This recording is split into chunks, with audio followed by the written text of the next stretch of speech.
Yeah, I bet you like a year from now, it's somebody's going to come out with the fact that Probably. it's horrible for you and your kidneys are going to fail. Well, in the meantime, it's healthier than Sprite. I haven't drank Sprite in over a month now. I haven't had a canned energy drink in over 3 weeks. It's because you're at Conway Nutrition all the time. They're better for you because shout out to Herbalife. Herbalife. Oh my gosh. This man is what? Are you like an ambassador? Is that what it is? I signed up so that way I get a discount if I order the tea stuff myself. So in the long run, I'm saving money. But I really just enjoy conversations with Ben, the owner. Shout out to Ben. He'll be Ben, come on the podcast. But like, are you taking business away from him by? No, so he's I technically buy through him. So he gets commission off of what I order. So he's personally making money is what I think. But he's the one that encouraged me to do it. So he's a businessman. He knows what he's doing. He knows more than I do. Yeah, you said you want to talk about money, and then he's like, nah. No, he does really love the thought of basically the myth behind money is the root of all evil. Mm-hmm. It's more of the intent behind the person. Yes. And I wanted to unpack that. Because you can have like a lot of money and do great things with it. 100%. We have a lot of faithful givers here at our church. Yeah.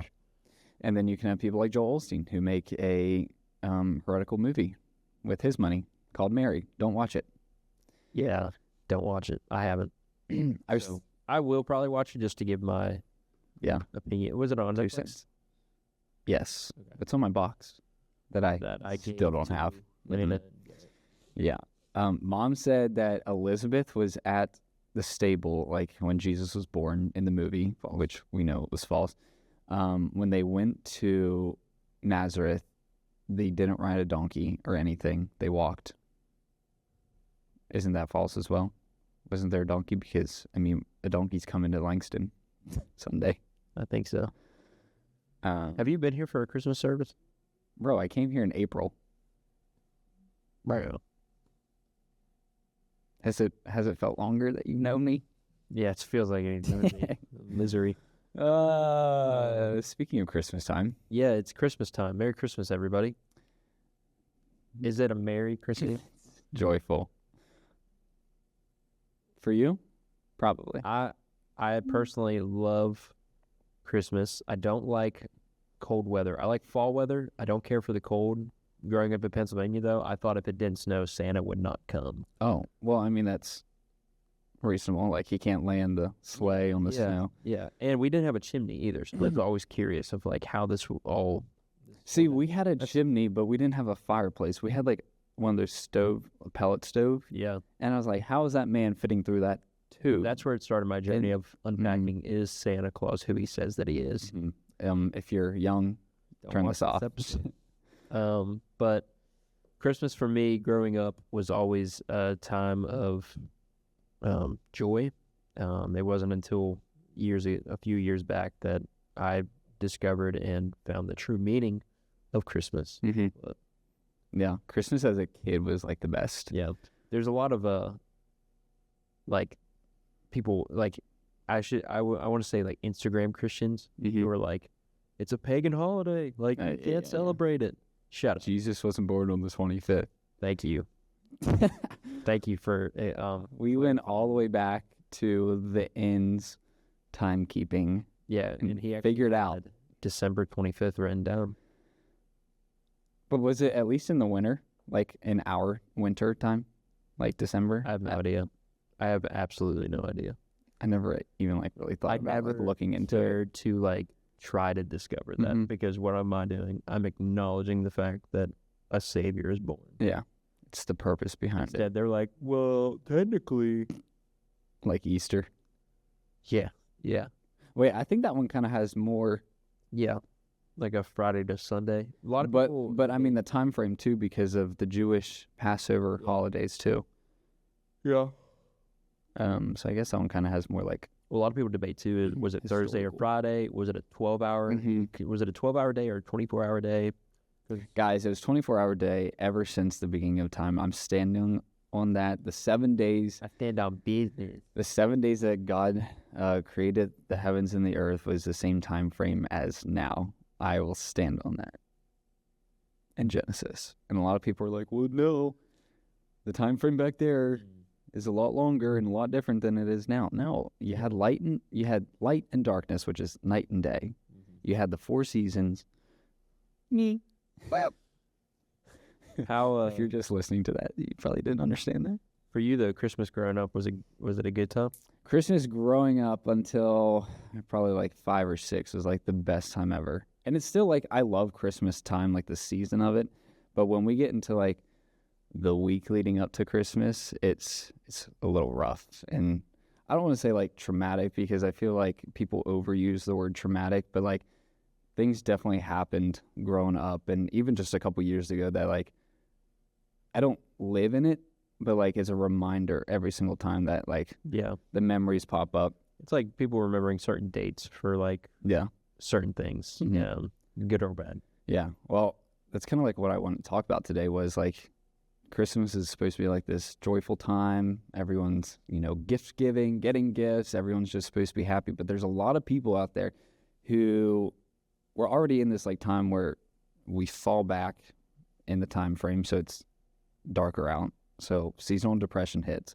But then there's like a lot of people who have lost loved ones going into the Christmas season. And I know people who have like lost loved ones Christmas Eve or the day before Christmas Eve, the 23rd, in that time frame. So it like makes it really hard for people. And I don't think a lot of people talk about it, like how to get through it and like refocus your mind on like the true meaning behind Christmas, because that's kind of what I've had to do over the past few years, is take my focus away from the bad things that just are like a reminder of what I could have had growing up, and like refocus it into like the true purpose of it all. So I think there's a lot of people out there who are like struggling and looking for a sense of joy and how to find that joy. So I thought that would be like a good topic to discuss today. Yeah, I think you nailed it. It's one of those things that it's easy to look at the one side of the coin. Yeah. And look at your own life, but then think about the other people around you, because and it'll come for everybody at different times. But we tend to forget around the season of the holidays, whether it's Christmas or maybe it's what's another major one that everybody's like happy. I think like Easter too, because then you're like going into like the Mother's Day type area, and then Father's Day. So from like Moms, Easter dads. to Father's Day is like a time frame. Yeah, and also I think we tend to forget too, like seasonal depression. It's darker earlier. It's colder outside. People Everything just does not mix well. Yeah, isolation seems to be the number one medicine for people to grasp, because it's easy to do, and we don't want to talk about our feelings. We don't want other, whether you're a people pleaser or you want to just not make it about you. Yeah, it's in a negative way. Like it's. I understand the intent. Like, this isn't about me, but at the same time, it's still like you have to understand like your worth. Yeah. I mean, that's how I was. Like, I really don't like talking about things, but then it's like I ball it up inside of me. Yeah. To where it like makes me not okay. Right. So what is today's gonna be a therapy session. So buckle up. Well, you just made a point, something about seasonal depression. Oh, alcohol. We had that whole episode on alcohol, but like this time of the year is like a time where a lot of people fall into like the trap of alcoholism, where they're becoming addicted. They use it to cope, to feel better, to get that joy, instead of finding like the true purpose and joy. So thankfully I didn't go that route. But this time, like, there's alcohol like part of the story that I'll share later. But I'm almost 1 year completely sober. Let's go. I got 11 days left. No, 12 days left. 12 days. December 31st. Again, I didn't have like a struggle or a problem with it, but I saw like the negative effects around me and what it could be leading into. A lot. It's so weird because when I say that to people, like, I'm almost a year sober, they're like, well, what made you quit? And I'm like, well, Because there is like a deep root in it that I'm not gonna share right now, but like it's also just because I want it to. Mm-hmm. So it's like how much do I elaborate on that? So I'm just like, I just don't want to. Saves money. Yeah. At the end of the day, like if you want to really just break it down, that's a big one. I mean, I look at how much college kids are spending at these like sporting events. Yeah. And I mean, it's between $15 and $20 for an alcoholic beverage, typically. Well, and then they're like pre-gaming. Yeah. And then they're post-gaming. Yeah, like just go watch that episode if you haven't already, and we'll probably do another one eventually on it. There's always growing opinions and people on different sides and people that camp in the middle. So, but Christmas growing up, what was one gift that you remember vividly getting? Okay, so that's a good question. So my bedroom was the third floor of the house, and then our living room was the second floor, which had the Christmas tree and all that. So I had steps that came down. And every year when I was like waking up, I would like slowly crawl to the top of the stairs and like peek, because we had like these wooden rods that you could like see through. So you could see the living room from the stairs. So I would try to like peek as much as I could to see if anything was there. And usually that's in the morning, but I woke up at like 3 a.m., 4 a.m., and I was like 7 years old. Like, I remember this. And I got scared. I was like, I didn't hear like the roof pounding or anything, because usually my family would like make some noise. I'm like, oh gosh, Santa's here. Yeah. And I didn't hear anything. So I was like, well, I have to pee, number one. And the bathroom's downstairs. So I had to go. And I like peeked down and I saw this like huge thing in there. I was like, what in the world is that? And the morning I woke up and it was like this huge desk. And that's like the only thing I wanted, because I was into art. So I had all my art stuff in there. I love to draw. I love to paint. And it was this like massive desk, like probably like as tall as that thing back there and as wide as like half of it. But like that was like the best thing ever. That's cool. It was a desk. How old were you? Like 6 or 7. Yeah. Before everything fell apart. What was yours? Like I had a great childhood growing up, and I remember first of all getting the catalogs and us getting the marker, and we would go through it and circle everything that we wanted. One thing that never failed was I always got plain white T-shirts to put on underneath. Like I wore a white T-shirt under everything. Did you double up all the time? I double up all the time, but mine was like Under Armour. Like it had to be skin tight. Nah, mine was like Hanes. Mine looked worse than that, because it was multicolored under like, it was like a blue under a green shirt. Looked horrible. Anyway, sorry. And then socks, which now you cannot go wrong with socks, underwear, shirts. At that age, I was like, oh my goodness, if I get one more pair. But it was always like those were essentials every Christmas. But I do remember one Christmas we had a Wii, and this is when the Wii was popular. I remember I unwrapped a steering wheel for Mario Kart, and I was like, oh my goodness. I was like, we're getting the game. I kept unwrapping our presents, and I'm like, where's the game? And my mom was like, my mom with her phone like recording. She's like, what are you talking about? And I'm like, I was like, what am I supposed to use this remote for? Like, it's just the steering wheel. And she was like, oh, you can buy the game? We never bought the game. So you just had the wheel, just had the house. Wheel. And I just remember that so much, because like like it was just so comical. And at the time I was disappointed. I was a kid, so I was like, really? Is this like a home video somewhere? Probably not. We have that'd be iconic. Yeah, to watch. Yeah. I remember it. I remember like it was in our house in Pennsylvania. We always did the same thing. It was in the living room. I always woke up at like 3 a.m, and I'd go and sit by my gifts. Really? Yep. Because I think it was it ABC Family? They'd play 24 hours straight of The Christmas Story. Christmas Story. Yeah, they still do it. Yep.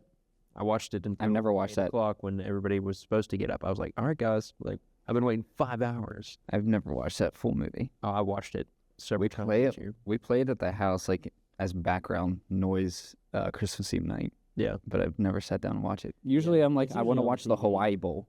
That's Christmas Eve. Yes, Christmas like, Eve. Get this Yeah. Christmas Story off. I don't care if you try to shoot your eye out. Yep. Put the game on. Did you have any traditions growing up, like family-wise? Yes, and we still kind of do. And this was like my favorite part. So growing up, okay, disclaimer. If anyone from my family is watching this, I am in no way trying to start anything, start an argument. I'm simply explaining Sargassum. the reality and honestly, like, my viewpoint from it, because I felt like I was just like always kind of like pushed to the side of like how I felt growing up. So got to put that out there. Mom, dad, and whoever's watching, not trying to start anything, especially at Christmas, because something probably will start anyway. Anyway, so my family, like the in-laws, just never like got along. My parents' in-laws, one side like really tried, and the other side was just kind of like dramatic and everything. But like Christmas Eve, we would always go to Christmas Eve service. We went to a Catholic church, I think, one time, and it was the longest service I ever. I think that's where my disdain really started. We went to a Methodist church, and it was also like a 2-hour-long thing. So like imagine a 5-year-old, a 4-year-old sitting there for 2.5 hours. All you want to do is go home and get ready for Santa Claus to come. Yeah. And I had to sit there and listen to the Christmas story, the same thing over and over again. But then they had like this kids version where they brought the donkeys in and they dressed up as shepherds. And I was like, let's just, get to the main point here. But then after that, our house is the one that always hosted everyone. So it was like the best time because everyone would come to the house, both sides. And for like one night, finally, everyone would like put their differences aside. And I guess it was because like for me, like I was the only child, I was the only grandson until I was, or the only grandkid until I was 7 or 8 years old. Mm-hmm. So I was like the youngest in the family. So yes, I was spoiled, but not in like a ungrateful way. But like they all like came together like for me to like have a good time, and that was like my best memory. It was like Christmas Eve, everyone at our house together, no fighting. I always I think I talked about this last time when we talked about the whole, I don't know if I fully aired it. I think I put out clips. The Christmas thing, the tracker, remember that? Yeah. And we talked about should Christians be doing Santa and things like that. Mm-hmm. And I was like, well, even at a young age, I was still like brought up to know like the true meaning of Christmas. And I always made sure I baked a birthday cake for Jesus. So then I would make everyone sing Christmas Eve, Happy Birthday to Jesus. Yep. So that was a fun thing. And then the Santa tracker, I would always watch it Christmas Eve night. You could look up if you're on the naughty or nice list throughout the whole Christmas season. And then one night I remember it was probably like 12 o'clock and everyone was still there. And I lived in Maryland, but we're right on the border of West Virginia. And Santa was in West Virginia, and I was like, oh my gosh, he's going to skip our house. So I ran out in the living room, and I was like, everyone out, get out, get out. So I kicked out my grandparents, my dad's parents, my aunts, uncles, everything. I was like, get out, I have to go to bed. What was your Wouldn't it be weird? traditions? Tradition? Wouldn't it be weird if like you were looked it up and you were on the naughty list? Like, I wonder if like anyone, I don't know. Like just add them just for the sake of like, that'd be a good What would you tactic. do? If your kid's acting up in school or something, like just put them on there and be like, hey, why don't you check that? And Or like, you what could do I be do? like, God's watching you. Yeah. See, that was Allie Beth Stuckey's point of like the whole Santa thing. It's like they're putting him as like this, omnipresent person who sees you when you're sleeping, knows if you've been bad or good. Like, that's God. I'm gonna rest in like the side of like, as long as the parents are teaching them the true meaning of Christmas, and I know like what can slip in there is, why believe in Santa, like why believe in Jesus if you've told me a lie your entire life about that. Would you call it a lie though? Well, he's not real. Yeah. So what would you say that? I would almost A say fib? it's like, yeah. I like the quote unquote here magic of it all. Yeah, like creates that. But like this, I don't know. I don't want to chase that. We could dive so deep. But traditions growing up, grandma's house, Christmas Eve, always. We had pizza. It was a tradition. Like mom or grandma would make homemade pizza. we did that. We did gifts with grandma. And then Christmas Day morning with just, my sisters and I and my parents, we'd open all our gifts, and then family, like in-laws, would all come over that evening at our house. And for me, like, it was like always such a great time. Like, my uncle always gave us money, but he'd do it in a way where, like, the one year he froze $50 each for us in like blocks of ice, and we had to like chip away. Yeah, chip away. He put it into a balloon, and we opened a slingshot, and he took us outside. We had to shoot the balloon. That's funny. So this is an uncle? Yeah. This sounds like an uncle type thing. Yeah, he put like in a bird box that you could not like get open. Like, you had to like hammer it, and there was like, you could see a little peephole, and there was money inside. I feel like this is something we would do to Amelia. Yeah, 100%. Like, make her suffer to get it. Yeah. But yeah, those traditions for me growing up were always special. And now that all my sisters and I, like, we all live in different places, like this year, I won't get to see two of them. We're actually driving to Charleston the day of Christmas to see my oldest, and we're going to do that. And it's going to be a good time. But like, when we do get together, we're all together, it makes it so much more special. And it reminds me of the times growing up. And it's just like, for me, like, that, it brings like warmth to my heart. And so I've always like loved and appreciated spending time with my siblings. And so Christmas always brought that joy to the reality of family, to, I love getting or giving gifts, but at the same token, like, I will admit, like, I love getting gifts. Like, it just, especially when you, like, they know what you want. It's like they get me. Yeah. What I hate opening gifts in front of people, because, as we all know, my face says it all. Yeah, wait till you get married, because then the parties where people give you gifts and they're all just staring at you and your fiance, you open them. See, like, in our family, like, when my aunt got married, the one that you met, we took their gifts back to their house, and they opened it up, like, later. With family. I think I actually opened mainly all of them, but like, I hate doing it in front of people. So like, even my birthday parties, like, when I got to a certain age, I was like, hey, bye guys. And they're like, aren't you gonna? No, I'm gonna open them up when I'm by myself. Because and they want to see your reaction. They're like, now, like, I got you something. You're like, yeah. Thank you. Yeah, thanks. Do you have the receipts so I can take it back? I'm just kidding. I'm pretty sure it's when your mom bought me. I had an Xbox. She bought me a PlayStation 2K game. And I was like, did you give me a PlayStation? She's like, what are you talking about? Sounds like she's not really savvy on these games. Yeah. But you brought up a good point earlier about the fact, like, we're talking about all these memories that we have that sound, joyful and fun. But there is also that side where we don't see, where others, it's a struggle. And it's not the same experience. It's family dynamics, or it's the loss of loved ones. So let's unpack that.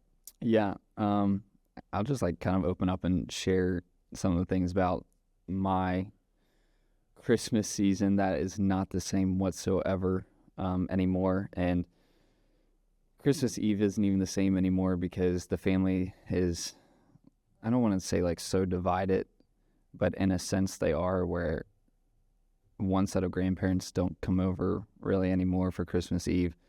And there was no like really falling out though either. There was just like, they just distance themselves and they just don't come around as much anymore. So Christmas Eve definitely isn't the same whatsoever anymore. But like, leading up to Christmas, so today's what, the 18th? No, today's the 19th. Tomorrow will be the 20th, and the 20th is actually like one of the days that I just hate. I despise it. It's one of my ex's birthdays, and I had to basically sit on the phone until 4 a.m. walking them off a cliff of possible suicide. And that was like a recurring thing throughout the entire relationship, but then like that day. And then I would say an altercation happened in the family a couple years ago that didn't sit well. Didn't sit well, still doesn't sit well. Like, I don't want to say the word scarred, but like, I can't be around certain people on like that day. Because honestly, I get like rage. I get anger filled. I think bad things. It's very unhealthy. So I'm glad we're going to be like doing something good tomorrow, like Operation Christmas Child, because it's going to help distract it all. So December 20th, I can't stand whatsoever. And then the night of the 23rd, when I was in high school, this was about like 11 p.m. So it went over into the morning of Christmas Eve. I was at my dad's place, and he's an alcoholic, or was an alcoholic, really struggled with that. And we got into some argument over his dad and my pops, which is my mom's dad. And it was so pointless, but he was so drunk that like I fed into, because I was already mad at like him being drunk. So I fed into that argument, and it just like blew up. And then I got onto him about drinking, and what he said to me was, I was always drunk when I picked you up from school because I could only be drunk around you. And I was like,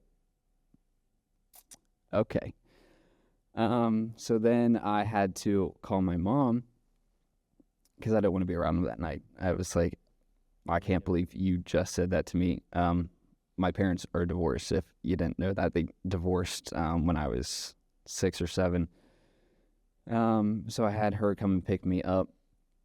And when we got back to my house, we get a call from my dad's girlfriend, that's actually her house, saying that we need to come over. And this was at like 1 a.m. at this point, that she basically said that he's like bleeding everywhere. And none of us like really knew what that meant. So we rushed back over to his house. She's there. She's a nurse. It was me, Mom, my stepdad, his girlfriend, and him.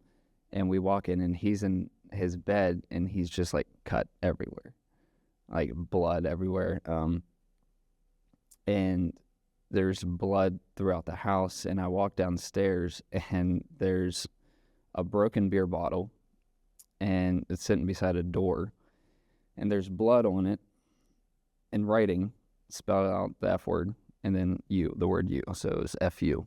And still to this day, I don't know if that was at me. I don't know if it was about him. But he basically just like cut up his whole body. Do I know if he was trying to kill himself? For sure, no. But do we believe so? Yes. So almost losing your dad, thinking about that was hard enough, but let alone on Christmas now. There is.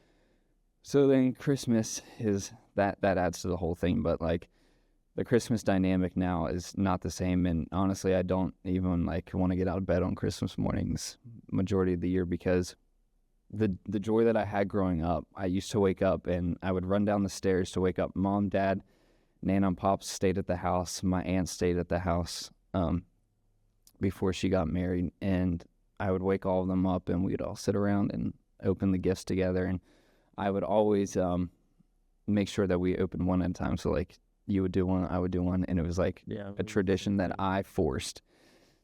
And I just remember like just waking up and being so happy that like my family was in my house, and I was able to go wake up the people who I love the most and just have like a day together with them. And it's not that way anymore, and it hasn't been since 2007, 2008, when they got separated. And I don't want to make it out to be like my dad's a deadbeat, because he's definitely not. He's always provided like when I've needed it. But when I talk about it, and I'm writing about this now, that I didn't have a father figure, it's because like he wasn't physically like in the house like growing up. So Christmas now is not the same. So when they split up, they were separated. There was one Christmas I begged him to come back, and he didn't, like for one night. And I woke up Christmas morning, and it was like normal again. And after that, it was never the same. He wasn't there. I had to go to his house on Christmas after I opened up stuff at my house, and it's like, this is like the big thing, and this is a whole another topic, but like divorce and things like that, it's the kids who always suffer the most. Like, unless it's like a fully abusive relationship, like physically, even mentally, emotionally, it's the kid who suffers the most when the parents get divorced. And that's how it was for me. And then mom starts dating this guy, and he moves in, and that was like the worst part. That was a gut punch. Like, some random guy is trying to take dad's place, whatever place that was. And I had to see him on Christmas morning. I was like, that hurt. And he didn't necessarily propose to mom on Christmas, but he gave the ring to her on Christmas. And that was probably one of the worst days of my life, honestly. It was just like, Nana and Pops were there. And Aunt B was married by this time. She was at her own house. But like, Christmas morning with my family in my house, and you're doing that without my dad, and that took the magic away from me. That took the joy, and it's lived with me, and it's unsettling still to this day. And so ever since then, when my aunt got pregnant and had their kids, Nana and Pop started to go up and staying with them. So now it's just the three of us at the house. And to be fully honest, I don't like it. And it's not anything against him. It's not anything against the family dynamic per se now. It's just, it's not my family. And I thankfully haven't lost anyone physically, but I've lost my family in that sense for Christmas Day. So it's a hard thing, and there's a lot of people who have 3 Christmases, 4 Christmases, because they go through the same thing of having to go around to different family members' houses, and I can't stand that. To be honest, I just want us all to be in one house together, but I know it's not going to be the same ever again, and that's why I like thinking into the future of, like, if I ever get married, God willing, hopefully, I'll do everything in my power to like make the relationship work if anything gets hard, because especially if we have kids, because I don't want my kid to ever go through anything that I went through. So, but like, we asked the question of like, why bad things happen to good people, but I wouldn't be where I am today if anything like that didn't happen. But it's really allowed me to like reshape my thinking around Christmas and like the true meaning of it. So to let you in on this, I have a question of like, we have all the seasonal depression. We have the people who completely struggle through Christmas time, whether it's losing someone. How do these people find joy when it's supposed to be like this joyful season, joy to the world, all of that things, and it's so hard to even get out of bed on Christmas morning to go see whatever's left of your family in that house? I don't think ever there's words like, you always want to, especially me. We talked about the other day, like people pleasing. Mm-hmm. And this is where like, I feel like I want to play Superman, Yeah, and be like, best pastor ever. And sometimes it's just like when you hear dynamics, when you hear stories of grief, or just, straight up like, counseling session where they just share. I think one of the best things that we can do is just be a friend and listen. Yeah. And my mind does go to Romans 5 though, especially even as you're talking. We're studying Romans right now, so it's just, the Lord speaks through his word. And so Romans 5, starting in verse 2 says, "Through him," being Jesus, "we have also obtained access by faith into the grace in which we stand, and we rejoice in hope of the glory of God. But not only that, we rejoice in our sufferings, knowing that suffering produces endurance, endurance produces character, character produces hope, and hope does not put us to shame, because God's love has been poured into our hearts through the Holy Spirit who's been given to us. And so in the midst of all that, like, there's promises made, and I think the struggle with, especially Christians or even non-believers, like, to hear that, it's like, you know, what do you mean by that? Because I've had promises made to me that have not been kept, or unmet expectations. I think about the entirety of, and I don't know why God does it this way, but at the same time, I feel like I do. But when you think about even like the true meaning of Christmas, the Mary has Jesus, and I think about it, and I think about this reality that her baby was born to die. Oh. And so, like, when you think about suffering and grief, Christmas is ultimately centered around those things when you really dig into the meat of it. And unto us a child is born, and we're rejoicing. But at the same time, I can only imagine, like, and I don't know if Mary comprehended this at, like, the birth of Jesus, but her baby was being born to die Purposely for her. Yeah. And when I think about that, I start to think about the reality of our lives. And I was even having a conversation earlier with someone about suffering and how I believe that suffering is one of the greatest blessings that God gives to us. Oh, I agree. You know, I agree. And that is like a punch to the throat, because it's like hard to swallow. Because we go back to the questions, why do bad things happen to good people? Jesus died for the unrighteous. And when you study, like, just even when you study the Bible, but also you study history, like, we are all under that umbrella of unrighteousness. And so why did certain things happen? Why did you go through what you did? Why do people lose others? Why is there cancer in the world? All of those things. Why is there seasonal depression? I don't necessarily know the exact reason for it, but I think that reflection is always good. I don't know if there is a medicine or an antidote to, like, you know, tomorrow when you wake up, like, like, you know, are you going to feel certain things? Maybe.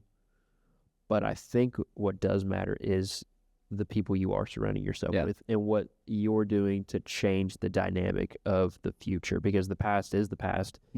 I do believe that God's mercies are new to us every morning, not just certain mornings. That's not just a promise we think about. I think it needs to be something like that is pinned to, like, the ceiling in our bedroom when we wake up and we like, hey, you just woke up and guess what? His mercies are new.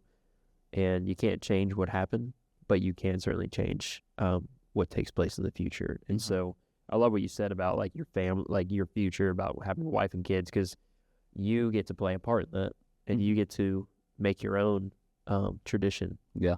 And you could see even the good that took place, and you can use that. While at the same time, you know, yes, you could think, like, and you could tomorrow, you could focus all day on what happened. But I also think that you can look under the fact of, like, okay, this did happen, but look at where I am now. Yeah. When I think about people losing family members, husbands, wives, kids, brothers, sisters, fathers, mothers, all that. Again, I don't think there's ever words to express that, but I do think it matters who's in your corner. Like, that's why I think the church is so vital and important, and why. Yeah, you definitely should not be isolating yourself, like, no during this time at all. And that's the easiest thing to do, I think, because that's what I did. Yeah, and because we don't want to be selfish, but at the same time, it kind of is a selfish act. And that's where alcohol and things like that can come into play. But I also think the church as a whole, like, being the people, like, if you were to call me and, you know, basically just say, hey, I just need a friend, you know, us being willing to understand, one, we're human beings, and just simply be a friend. Yeah. You know, comfort and such things. So I don't. What were you about to say? I was just gonna say that I think like speaking of like the church and like saying someone who's struggling reaches out. I think like people in the church should also like remember those who they know are struggling and reach out to them too, because I think the hardest thing for people who are struggling is to reach out. Like that first step is to reach out, and that's something that I never wanted to do. I still don't like to open up about a lot of things, and I'm learning like it's freeing, it's comforting, to just talk about it all. Like when I told you my whole story in your office, I've never felt like the weight of different things has just been like lifted just by talking about it. And because it's like, I mean, we're called to like bear each other's burdens, but I mean, that's kind of the whole gist of it, is like reaching out to someone and then letting them in on your struggles so that they can help you and walk with you. And I think it kind of helps take your focus off of yourself too. Yeah. It's like a humility thing. Yeah, absolutely. And these gifts aren't necessarily gifts that we ask for, like patience, humility, suffering. Like, I don't think anybody's ever praying, like, Lord, help me to suffer. Mm-hmm. But it's all, like, it's remembering, like, the whole purpose and the entirety of Scripture is for the glory of God. And so even his son, Jesus, taking the place of, like, Scripture even talks about in Romans 5 that it's one thing for somebody to die for somebody that is good. You know, it'd be one thing for me to step in front of a bullet for you, so that you can live. It's a whole other thing for somebody to take the place of an unrighteous people or an enemy. And the whole premise of the gospel is Christ doing that for us. And I think that's just so cool to renew your mind in and understand that you don't have to have it all figured out. You need people in your life that are going to be comforting, loving, or just present. I think presence is the most powerful gift that you can give somebody. And ultimately, I think that's how I would wrap my head around that. Like, you have no idea the power of presence and what it can do in somebody else's life. And by being the church, that's what you're fulfilling the Great Commission and loving the horizontal line well, the church, and vertically, God is being glorified and worshipped in that. And so I think being vulnerable and opening up is a cruciality, but also don't bottle it up. I think truly that it's okay to not have good days, and it's okay to remember them as that. Like, there's plenty of widows even in our church where they need comfort, and that doesn't mean you need to start a group thing or a sign-up sheet for this. It means just being a friend, and you don't have to plan that to do it. So like the whole bad day thing, it's okay to have them, absolutely. And the things that I just shared were 3 years plus ago. So yeah, I think it's healthy to like still reflect on it and talk about it and like grow from it. But the one thing that you can't do is like continue to like live in it and stay in that day forever, because I think there's a lot of people out there who go through different things and they never move on from it. And they turn it into like their whole becomes personality, like identity type thing of like grief and loss, and then they try to cope with it out medication. Or it's, and you don't mean for it to become a selfish act, but it's literally brought up in every conversation as well. Like where, somebody's like, I just got engaged, and they're like, oh, well, I lost my husband 6 weeks ago. And I don't know if they necessarily mean to, but it's like those things happen and take place. So I don't think like people should be just living in it constantly and making it their whole identity. But the things that we do go through, like that verse you read, somehow I've actually never read it, never heard of it, or I just forget that I read it. But it's so true, like the whole building character thing, the building patience, the building hope.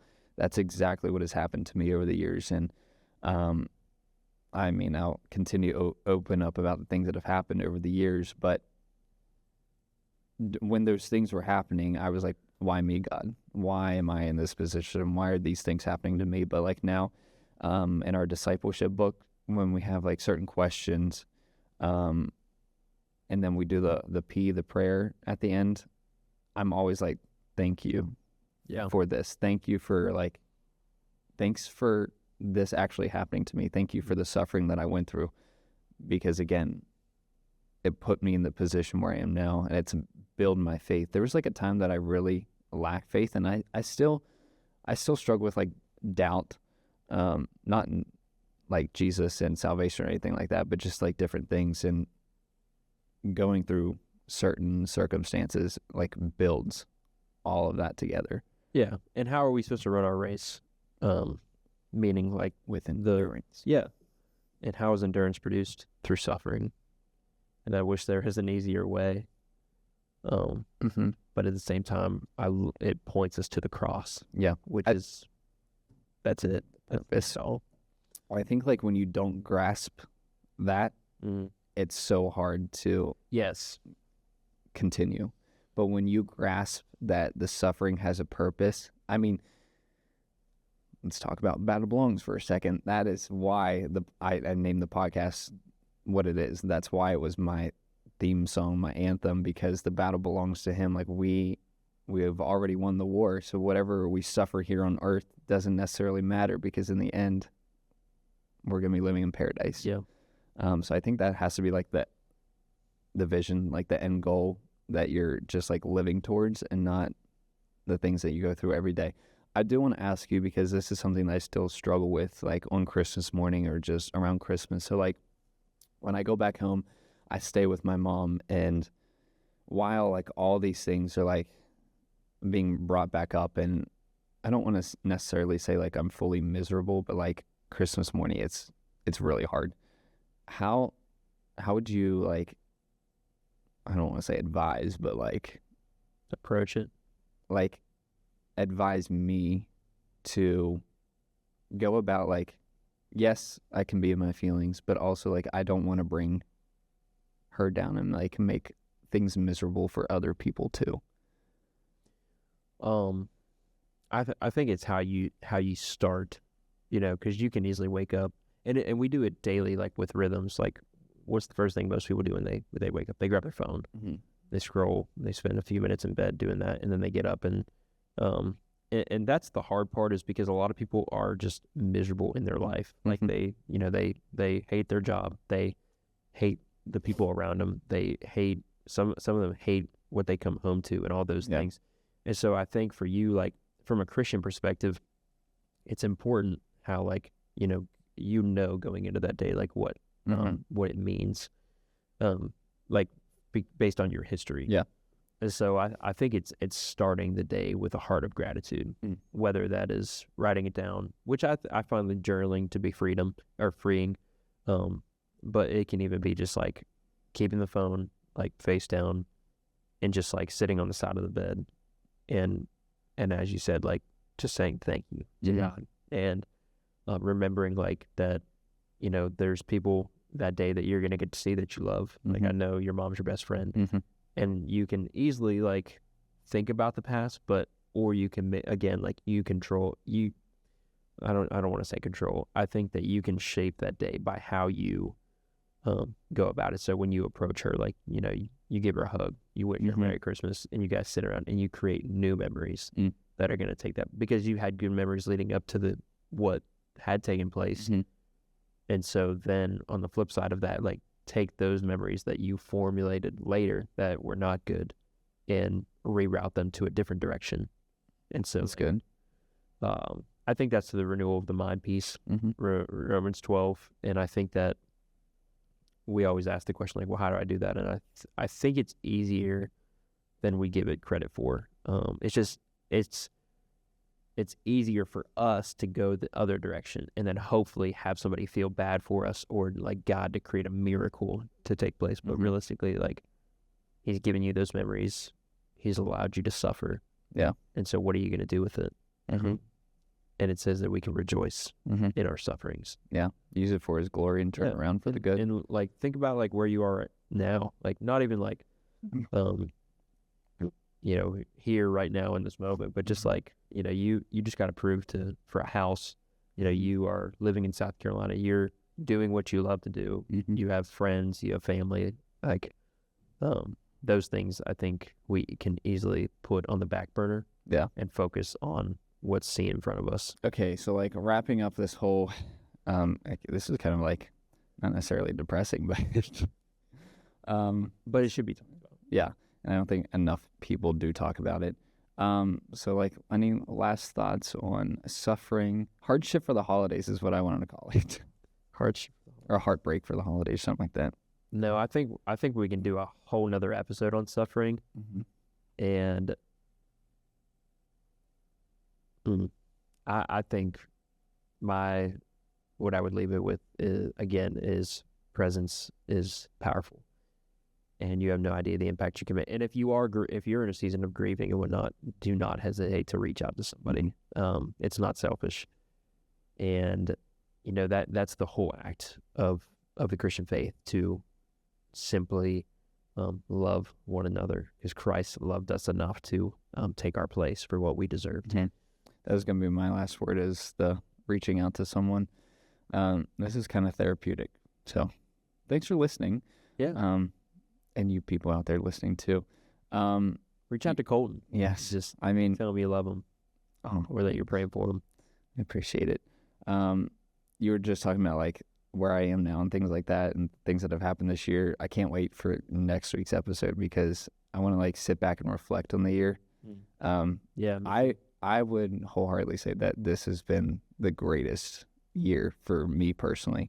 So I can't wait to like just look back on all the things that have happened and looking forward into the new year. Yeah.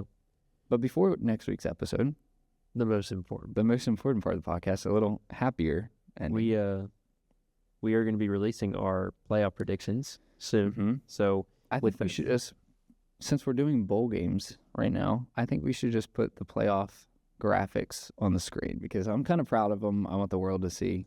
What do you want to do? Put them right now? Yeah, put them on the screen like while we're talking, so just so you can see. Yeah. Take a look. I mean, I might be delusional, but so is he. But like, I don't like any other teams to like. So I pick with my heart. I don't pick with Obviously, I did too for this. Yeah, I don't like pick who I necessarily think is going to win. I think Tennessee could very well pull an upset against Ohio State and very well win the whole thing. Is it an upset though? I think this is one of those evenly matched games. That's what I hate, is that like all the great games are going to be first round. Yeah. I think Oregon and whoever they play between those two is going to be like just back and forth scoring.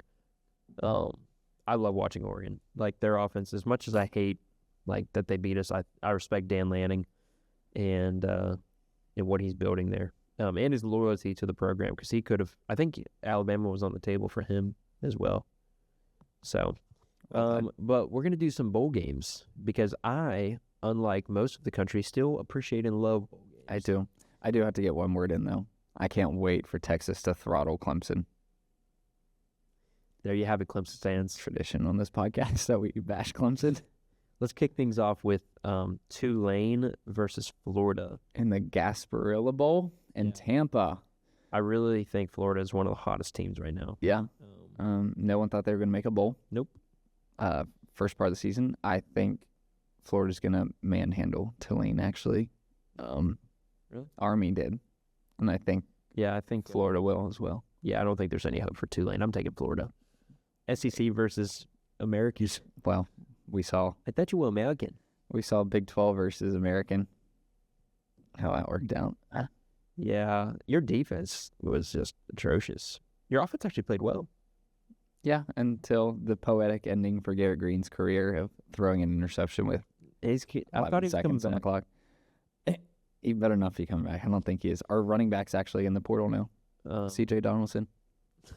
Oh, great. Well, love the portal, Psych. CCU, who is Coastal Carolina, is the away team. Their home stadium. At their home stadium against UTSA in the Myrtle Beach Bowl. Which ticks me off, because I bought tickets for it on like impulse. I got 3. Don't know why. I mean, my grandparents are going to be here. Y'all aren't going to be here, so I don't even know if I'm going to go. But like, yeah, What are the odds? The turntable. What are the odds of that? But like, we have season tickets, and we have it's like the chair, right? Mm-hmm. Well, we can't even sit in those because we're the away team. We have to sit on the other side of the stands with no chairs. So I think we got ripped off from that one. But I can't pick against Coastal. They need a win. I'm taking UTSA. Well, the They last have a time you lot of- picked against Coastal didn't work out well. Yeah, you're right. So maybe this is a good thing. But their quarterback's in the portal too. So I think they're playing with the third string. Ours, But we're not on the team. Just Houston. remember that. Huh? We're not on the team. So, Oh, but I went to school there. but you're not on the team. Remember when you always were? Great times. Thanks, COVID. I wonder We where were talking about like depression and stuff, and I'm like, yeah. I wanna Remember put that you back. time that, but like, where would I be if I would have been? Do you ever think about that? Like the what ifs of like Yeah, things that 100%. if things And I think would it's have just unhealthy for us. Yeah. Because the what you need to do is change the what if to even if. That's good. Yeah, that's always Well, been a motto. What's his name? Anthony. You asked him something about like, college kids and like, what's their purpose like on campus or something. His response was like, just shift them like one point or like one direction or something like that. Just one pinpoint.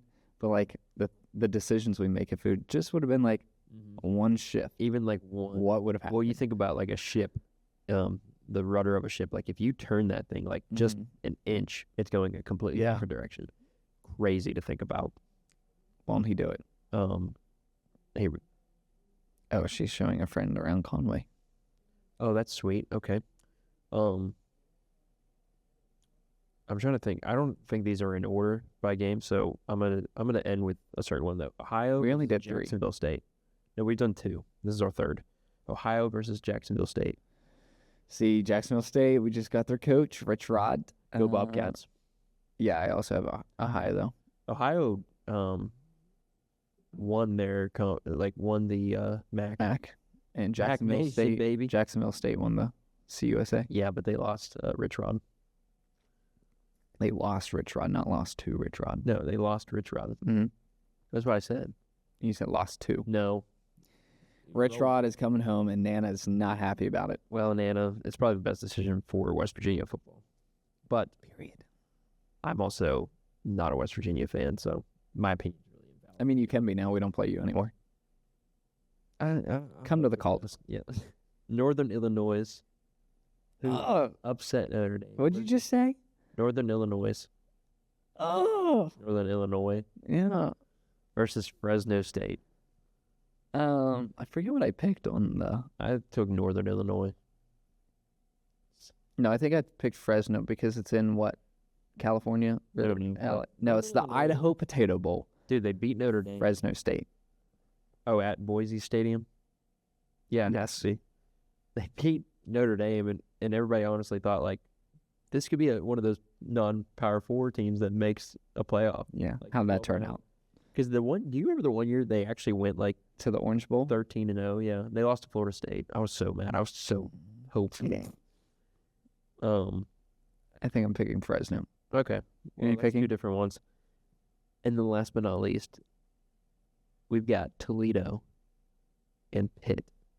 Oh, this is so funny because Pitt was 7-0. Now they're 7-0. And Neil Brown at West Virginia made the comment of, well, we might lose some games here at West Virginia, but are you still having fun at the tailgates and the weather's nice? So Pitt made a little tweet at that, and they're like, it was a picture of them at practice, and they said, the weather's nice and we're having fun.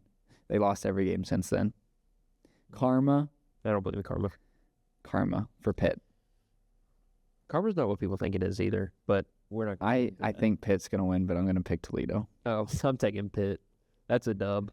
I think they will. I think but 5 games in a row. Toledo did smack Mississippi State, which doesn't really say anything Really? much. Oh, they obliterated them. I didn't know that. It was like 38-17 or something, but they were up like 38-0 at one point. Interesting. Something crazy. I can't pick Pitt. Yeah, and That's what I say. I maybe pick should with my put Pitt on the heart schedule every week, and then so you can get one. Well, only when they play like Ball State or Youngstown State. or West Virginia. Yeah, that was a blown game, but we won't. unpack that. Shocker. We won't unpack that. So, with that said, we've got one more game from last week that's still, but you're up one right now as far as bowls go. So, yeah. Any final thoughts? Is Penn State going to choke this week? Possibly. I don't trust James Franklin. Does James Franklin get fired if they lose? No. Just a couple years ago, he signed a 10-year. Does Ryan Day get fired if Tennessee wins? I do believe. That's crazy to me. I know. But they pay him That's to beat insane. Michigan. That's ultimately, they pay him to beat Michigan. I know. Neil Brown, people are like, the standards are different. I'm like, the standard is winning still. Yeah. And Neil Brown went 500 on his career at West Virginia and stayed 6 years. Big Ten teams just can't seem to win the big ones, But I think it'll be a Big Ten team that wins the national championship, and they're going to be navy blue and white. So delusion set in. Hey, Merry Christmas, and not Happy New Year. Nope, because we got one episode that will be airing next week for you. Have a great time with your family, friends. Reach out to someone if you need it. Or if you are somebody that knows somebody in need, reach out to them. Period. Love you guys. Merry Christmas.